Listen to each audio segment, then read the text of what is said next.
Guys, pamabilisang teknik kung paano magtanggal ng valve na nasa hagdanan.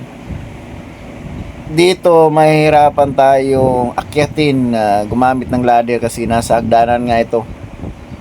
Kaya gumamit ako ng PVC pipe na 3/4, tapos binuka ko siya, kinat ko siya dun sa dulo ng apat na cut na para bumuka lang, para siya yung mag-hold doon sa valve, para siyang kamay, siya yung parang kamay doon. So ayan o, so dyan banda kinakabit ko na yung bagong valve.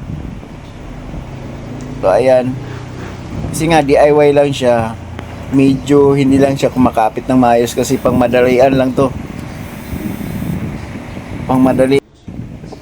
So ayan, iniikot ko siya para kumapit siya doon sa lamp holder. So DIY lang to guys, pamabilisan lang para di na tayo mahirapan, kasi nga yun nga, nasa hagdanan siya, hirap siya akyatin o gumamit ng ladder. So sa ganitong mga paraan ay nagagawa natin through DIY lang, nagagawa natin agad ang trabaho. Yung pang valve picker talaga, yung pang high ceiling, nasa link, nasa screen yung link, pakiclick na lang para mabili nyo.